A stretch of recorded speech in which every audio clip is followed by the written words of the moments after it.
ರಾಜ್ಯದಲ್ಲಿ ಒಳನಾಡು ಮೀನುಗಾರಿಕೆ ಅದ್ಭುತ ಸಾಧನೆ ಮೆರೆಯುತ್ತಿದೆ. 10 ಎಕರೆಯಲ್ಲಿ ನಡೆಯುತ್ತಿದ್ದ ಒಳನಾಡು ಮೀನು ಕೃಷಿ ಇಂದು ಸಾವಿರಾರು ಎಕರೆಗೆ ವಿಸ್ತಾರಗೊಳ್ಳುತ್ತಿದೆ. ಆ ಮೂಲಕ ಒಳನಾಡು ಮೀನು ಕೃಷಿಯಲ್ಲಿ ಕ್ರಾಂತಿಯೇ ನಡೆಯುತ್ತಿದೆ.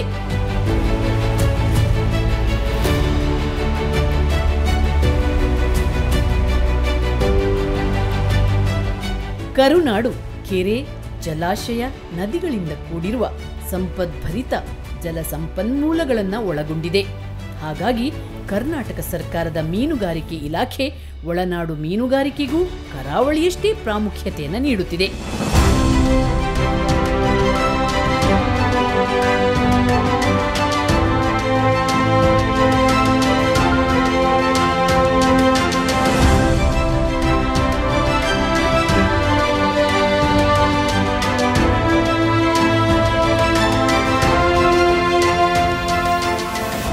ಹೆಚ್ಚೆಚ್ಚು ಮೀನು ಕೃಷಿಗೆ ಪ್ರಾಶಸ್ತ್ಯ ನೀಡಿ ಮೀನುಗಾರರ ಬಾಳು ಬೆಳಗಿಸಲು ಅದ್ಭುತ ಯೋಜನೆಗಳನ್ನು ಹಮ್ಮಿಕೊಂಡಿದ್ದಾರೆ ಮಾನ್ಯ ಮೀನುಗಾರಿಕೆ, ಬಂದರು ಮತ್ತು ಒಳನಾಡು ಜಲಸಾರಿಗೆ ಸಚಿವರಾದ ಶ್ರೀ ಮಂಕಾಳಿಯಸ್ ವೈದ್ಯ.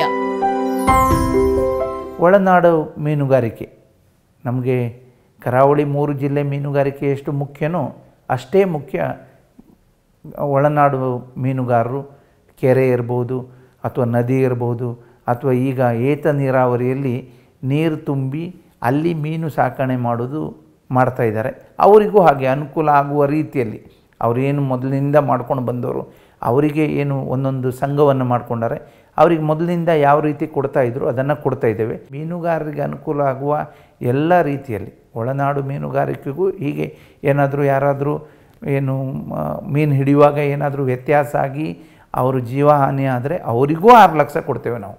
ಕರಾವಳಿಗೆ ಮಾತ್ರ ಅಲ್ಲ, ಈ ರಾಜ್ಯಕ್ಕೆ ಸೀಮಿತವಾಗಿರುವಂಥ ಸ್ಕೀಮ್ ಇದು. ಅವರಿಗೂ ನಾವು ಕೊಡಲಿಕ್ಕೆ ನಾವು ರೆಡಿ ಇದ್ದೇವೆ.